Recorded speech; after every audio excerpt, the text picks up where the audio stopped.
ಮೊಹಾಲಿಯಲ್ಲಿ ನಡೆದ ಆಫ್ಘಾನಿಸ್ತಾನ ವಿರುದ್ಧದ ಮೊದಲ ಟಿ20 ಪಂದ್ಯದಲ್ಲಿ ಟೀಂ ಇಂಡಿಯಾ 6 ವಿಕೆಟ್ಗಳ ಭರ್ಜರಿ ಜಯ ಸಾಧಿಸಿತು. ಇನ್ನು ಇಂದೋರ್ನಲ್ಲಿ ನಡೆದ ಎರಡನೇ ಟಿ20 ಪಂದ್ಯದಲ್ಲಿ 6 ವಿಕೆಟ್ಗಳ ಗೆಲುವು ದಾಖಲಿಸಿತು. ಈ ಮೂಲಕ 3 ಪಂದ್ಯಗಳ ಸರಣಿಯನ್ನ 2-0 ಅಂತರದಿಂದ ವಶಪಡಿಸಿಕೊಂಡಿದೆ ಟೀಂ ಇಂಡಿಯಾ.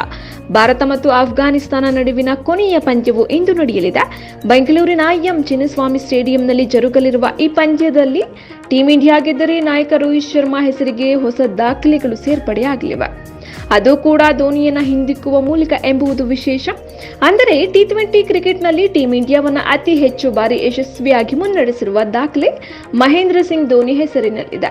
ಚುಟುಕು ಕ್ರಿಕೆಟ್ನಲ್ಲಿ 72 ಪಂದ್ಯಗಳಲ್ಲಿ ನಾಯಕರಾಗಿ ಕಾಣಿಸಿಕೊಂಡಿದ್ದ ಧೋನಿ ಭಾರತ ತಂಡಕ್ಕೆ 41 ಗೆಲುವು ತಂದುಕೊಟ್ಟಿದ್ದಾರೆ. ಆದರೆ ಇಂದೋರ್ನಲ್ಲಿ ನಡೆದ ಆಫ್ಘಾನಿಸ್ತಾನ ವಿರುದ್ಧದ ಎರಡನೇ ಟಿ20 ಪಂದ್ಯದಲ್ಲಿ ಭಾರತ ತಂಡ ಗೆಲ್ಲುವುದರೊಂದಿಗೆ ಧೋನಿ ಹೆಸರಿನಲ್ಲಿದ್ದ 41 ಜಯದ ದಾಖಲೆಯನ್ನ ರೋಹಿತ್ ಶರ್ಮಾ ಸರಿಗಟ್ಟಿದ್ದರು. ಇದೀಗ ಈ ದಾಖಲೆಯನ್ನು ಮುರಿಯುವ ಅವಕಾಶ ರೋಹಿತ್ ಶರ್ಮಾ ಮುಂದಿದೆ. ಟಿ20 ಕ್ರಿಕೆಟ್ನಲ್ಲಿ 53 ಪಂದ್ಯಗಳಲ್ಲಿ ಟೀಂ ಇಂಡಿಯಾವನ್ನು ಮುನ್ನಡೆಸಿರುವ ರೋಹಿತ್ ಶರ್ಮಾ ಒಟ್ಟು 41 ಪಂದ್ಯಗಳಲ್ಲಿ ಗೆಲುವಿನ ನಗೆ ಬೀರಿದ್ದಾರೆ. ಇದೀಗ ಬೆಂಗಳೂರಿನಲ್ಲಿ ನಡೆಯಲಿರುವ ಪಂದ್ಯದಲ್ಲಿ ಜಯ ಸಾಧಿಸಿದರೆ ಭಾರತ ಟಿ20 ತಂಡದ ಯಶಸ್ವಿ ನಾಯಕ ಎನಿಸಿಕೊಳ್ಳಲಿದ್ದಾರೆ.